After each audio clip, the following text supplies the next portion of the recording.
WhatsApp everyone, this is I Fitman, your health and fitness coach. और आज हम बात करने वाले हैं कैसे आप अपना डाइजेशन ठीक कर सकते हो।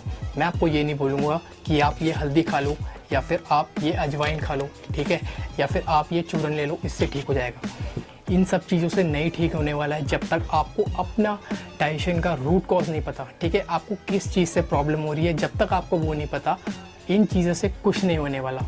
सो गाइस, ये वीडियो बिल्कुल इन डेप्थ नॉलेज होगी कैसे आप अपना रूट कॉज फाइंड आउट कर सकते हो। तो हर एक बंदे का अलग अलग प्रॉब्लम होता है जिससे उसका डाइजेशन ख़राब होता है। तो मैं हर एक पॉइंट में जाऊंगा, स्टेप बाय स्टेप गाइड करूंगा आपको इस वीडियो में। और इन दी एंड मेरे पास आपके लिए एक सरप्राइज चार्ट है जिसको आपको स्टेप बाय स्टेप फॉलो करना है अपना डाइजेशन ठीक करने के लिए। गाइस, पर्सनली मेरा डाइजेशन 1-1.5 साल से ख़राब था, जिसके ऊपर मैंने कंटेंट लिखा था कि मैंने अपना डाइजेशन कैसे ठीक करा है। अगर आपने वो कंटेंट चेकआउट नहीं करा है, प्लीज़ डिस्क्रिप्शन में लिंक होगा, उसे पहले चेकआउट करिए, फिर आपको ये इन डेप्थ वीडियो समझने में आसानी होगी।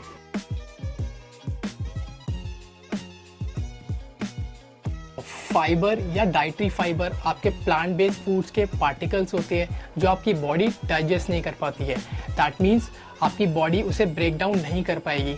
सो ये किस चीज़ में हेल्प करते हैं? ये आपके स्टूल पास ऑन करने में हेल्प करते हैं। ये दो एक्सट्रीम सिचुएशन है स्टूल की, एक में कॉन्स्टिपेशन है, एक में डायरिया है।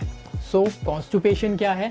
कॉन्स्टिपेशन में आपका स्टूल पास ऑन नहीं होता इजीली, आपको दिक्कत होती है स्टूल पास ऑन करने में।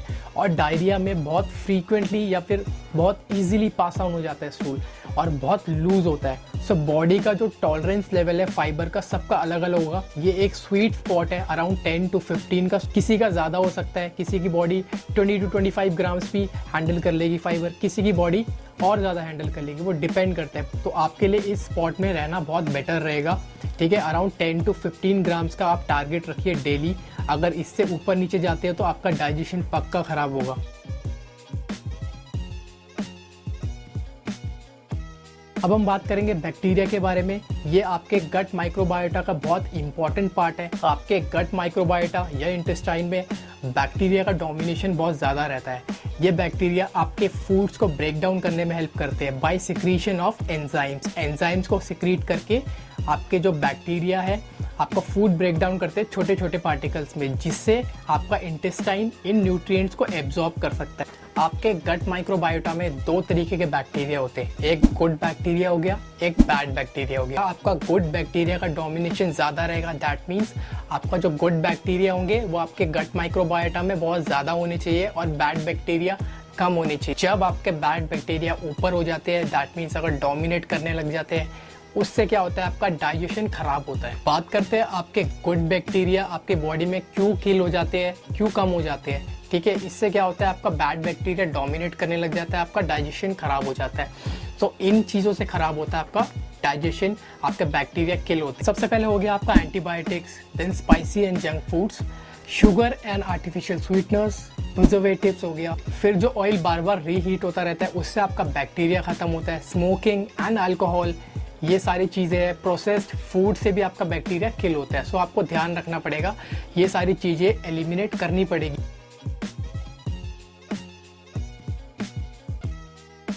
So guys, foods and digestive problems को हमने 3 कैटेगरी में डिवाइड करा है। फर्स्ट कैटेगरी है सीलियाक डिसीज़।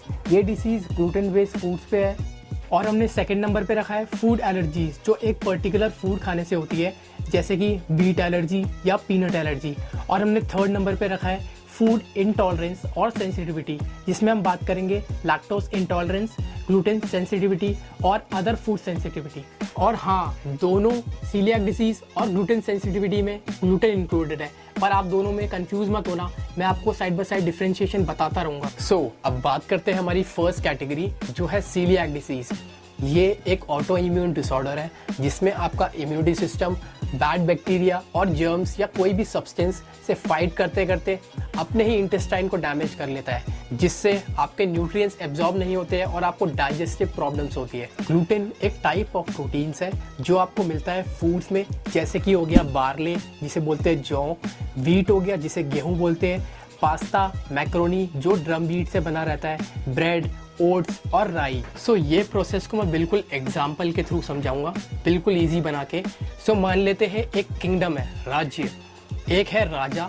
सो किंगडम को हम मान लेते हैं अपनी बॉडी और राजा को मानते हैं हम इम्यूनिटी सिस्टम। किंगडम या राज्य में एक बंदा आता है जो एनिमी भी हो सकता है या एक नॉर्मल पर्सन भी हो सकता है, इसे हम मानेंगे ग्लूटेन। ठीक है, तो हमारा राजा जो है इम्यूनिटी सिस्टम, वो इस बंदे को एनिमी मान लेता है। हमारा यहाँ राजा इम्यून सिस्टम सिपाही छोड़ता है जिसे हम मानते हैं एंटीबॉडीज, तोपों और बॉम्ब के साथ उस बंदे को मारने के लिए। तो राजा के ओवर रिएक्शन के चक्कर में उसके सिपाही इधर उधर बॉम्ब चला देते हैं लड़ते समय।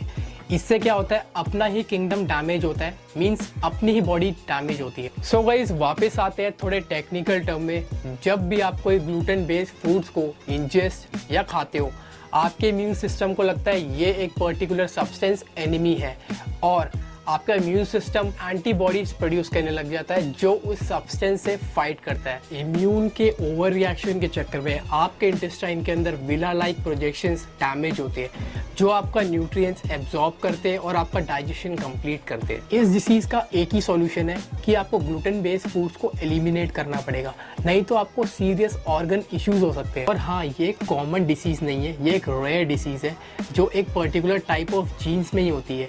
ये एक इनहेरिटेड डिसीज है जो फैमिलीज और जनरेशन में पास ऑन होती रहती है। सो चलते हैं हमारी सेकंड कैटेगरी पे जो है एलर्जी या फूड एलर्जी। जब भी आप कोई पर्टिकुलर फूड को खाते हो या किसी भी चीज़ को स्मेल या टच करते हो और आपकी बॉडी उससे रिएक्ट करती है, इससे आपको digestion issues, skin related issues या ब्रीदिंग इश्यूज होते हैं, तो आप एक एलर्जी कैटेगरी में फॉल करते हो। फूड एलर्जी आपको कोई भी फूड खाने से होती है, स्किन एलर्जी किसी भी सब्सटेंस के कॉन्टैक्ट से होती है और at the end nasal allergy कोई भी सब्सटेंस को स्मेल करने से होती है। फूड एलर्जी की तरफ आते हैं थोड़ा। जब भी आप कोई पर्टिकुलर फूड को खाते हो, जैसे कि वीट हो गया या पीनट हो गया, आपका इम्यून सिस्टम अब नॉर्मल रिएक्ट करता है उसके प्रोटीन से। इम्यून उसके प्रोटीन को एनिमी समझता है और एंटीबॉडीज प्रोड्यूस करता है फाइट करने के लिए।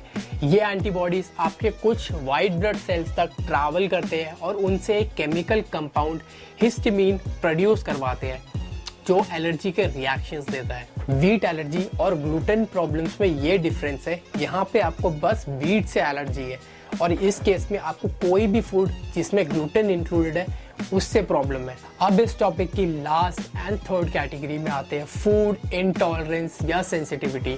आखिरकार इस कैटेगरी में होता क्या है जिससे आपको डाइजेस्टिव इश्यूज होते हैं। आप किसी भी फूड से सेंसिटिव हो सकते हो।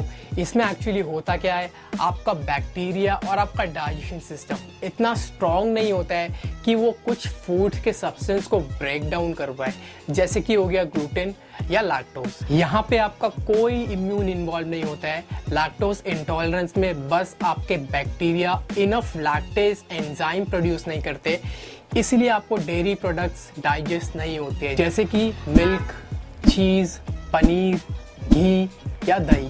ग्लूटेन इंटॉलरेंस में काफ़ी टाइम बाद आपकी बॉडी में एक सडन चेंज आता है जिस पॉइंट से आपकी बॉडी ग्लूटेन बेस्ड फूड्स को डाइजेस्ट करना बंद कर देती है। यहाँ पे भी आपका कोई इम्यून इन्वॉल्व नहीं होता है और ना ही आपको कोई इंटेस्टिनल डैमेज होता है, पर फिर भी आपको डाइजेशन प्रॉब्लम्स होती है। इन सब चीज़ों का यही सॉल्यूशन है। ग्लूटेन इंटॉलरेंस में आपको ग्लूटेन बेस्ड फूड्स को अपनी डाइट से एलिमिनेट करना पड़ेगा और लैक्टोज इंटॉलरेंस में आपको डेयरी प्रोडक्ट्स को एलिमिनेट करना पड़ेगा, या फिर आप लैक्टेज एंजाइम सप्लीमेंट अपनी डाइट में ऐड कर सकते हो जो आपके लैक्टोज मिल्क शुगर है उसको ब्रेक डाउन करने में हेल्प करेगा। ऐसे ही बाकी के फूड इंटॉलरेंस भी होते हैं, जैसे कि फ्रुक्टोज, फ्रुक्टेन या कैफीन सेंसिटिविटी।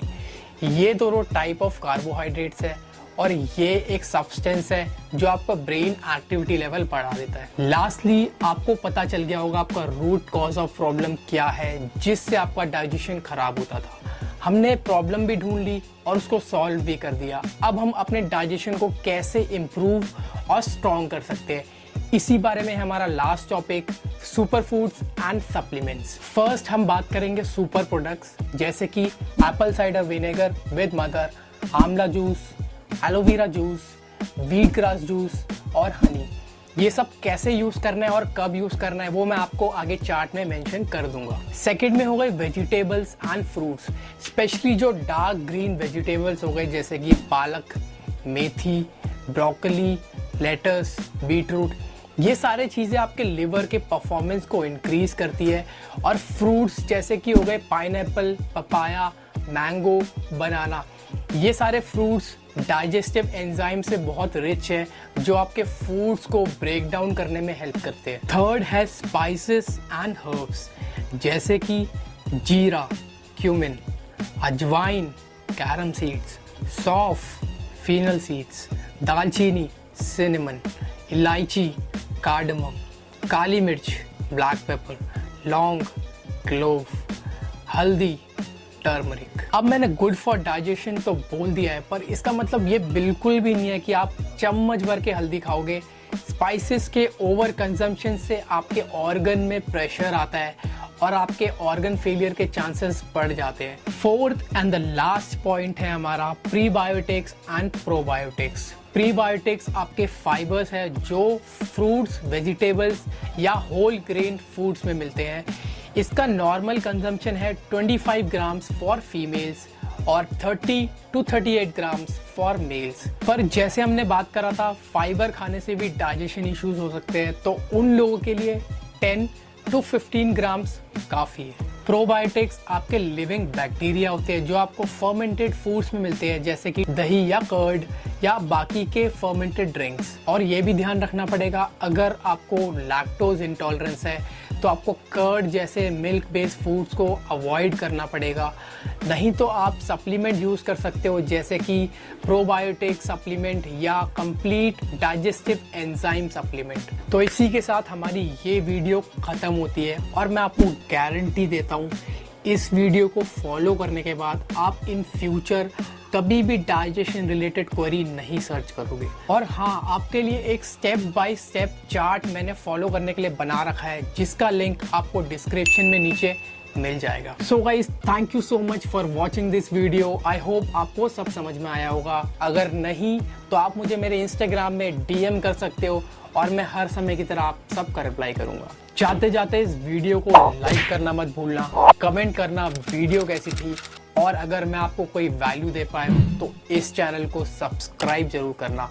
मैं मिलूंगा आपको मेरी नेक्स्ट वीडियो में ऐसे ही वैल्यू बेस्ड नॉलेज के साथ जो कोई नहीं बताता। So take care, bye bye, peace out.